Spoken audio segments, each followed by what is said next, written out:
औज़ुबिल्लाहिमिनश्शैतानिर्रजीम बिस्मिल्लाहिर्रहमानिर्रहीम। अस्सलामु अलैकुम मोअज़्ज़ज़ सामीन। आज सूरह अस-सफ़ात के बारे में बयान किया जाएगा। सूरह अस-सफ़ात को पढ़ने की क्या फजीलत है, इसे आप किस खास मकसद के लिए पढ़ सकते हैं और इस सूरह को पढ़ने का क्या फ़ायदा है, क्या फजीलत है।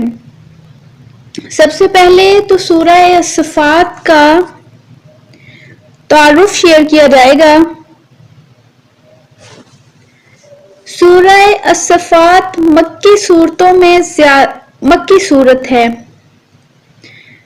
मक्की सूरतों में ज्यादातर इस्लाम के बुनियादी अकायद यानी कि तौहीद, रिसालत और आखिरत के असबात पर जोर दिया गया है।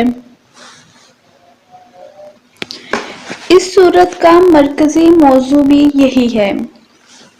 अलबत्ता इस सूरत में खास तौर पर मुशरिकीन अरब के इस गलत अकीदे की तरदीद की गई है कि जिसकी रूह से वो कहा करते थे कि फरिश्ते अल्लाह ताला की बेटियां हैं। यही वजह है कि सूरत का आगाज फरिश्तों के औसाफ से किया गया है। कुफार को कुफर के होलनाक अंजाम से डराया गया है और इन्हें मुतनब्बा किया गया है कि इनकी तमाम तर मुखालफत के बावजूद इस दुनिया में इस्लाम ही गालिब आकर रहेगा। इस मुनासबत से हजरत नूह, हजरत लूत, हजरत मूसा, हजरत इलियास और हजरत यूनुस अलैहिस्सलाम के वाक़यात मुख्तसर और हजरत इब्राहीम अलैहिस्सलाम का वाक़या तफसील के साथ बयान किया गया है। खास तौर पर हजरत इब्राहीम अलैहिस्सलाम को अपने बेटे को ज़िबह करने का जो हुक्म दिया गया था, उन्होंने कुर्बानी के जिस अजीम जज्बे से इसकी तामीर फरमाई, इसका वाक़या बड़े मौसर और मुफस्सिल अंदाज में इस सूरत के अंदर बयान हुआ है। इस सूरत का नाम इसकी पहली आयत से माखूज है। ये तो था सूरह अस-सफ़ात का मुख्तसर सा तारुफ, और अब आपको इस सूरत की फजीलत बताते चलें। तो ये सूरत जो है वो हाजत रवाई के लिए बहुत अक्सीर है। सूरह सफ़ात हसूल हाजात के लिए बहुत अक्सीर है। इस सूरत को 7 दफा पढ़ना तमाम जरूरतों और हाजतों को पूरा करने का सबब है। सूरह सफ़ात को पढ़ने वाले को सब हाजतें पूरी होती हैं।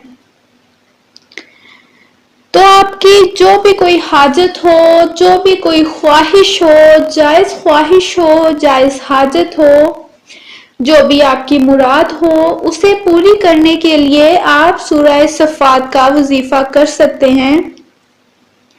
बावजू होकर किसी भी नमाज के बाद 7 मरतबा सूरह सफ़ात का विर्द करें, यानी इसकी तिलावत फरमाएं और उसके बाद अपनी हाजत की दुआ करें तो अल्लाह ताला जरूर हाजत पूरी फरमाएंगे। आप कोई भी वजीफा या अमल कर रहे हों, उसके अव्वल आखिर दुरूद पाक जरूर पढ़ लिया करें। इससे यकीनन असर इसका ज्यादा हो जाता है।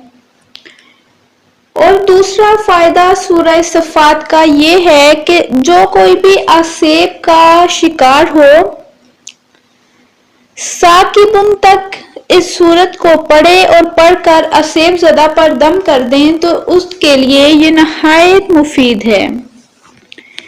ये तो थे सूरह अस-सफ़ात के फ़ज़ाइल और इसका तारुफ, जो कि मुख्तसर सा तारुफ आपके साथ शेयर किया गया है कि सूरत कब नाजिल हुई, इसके नाजिल करने के पीछे क्या वजह थी।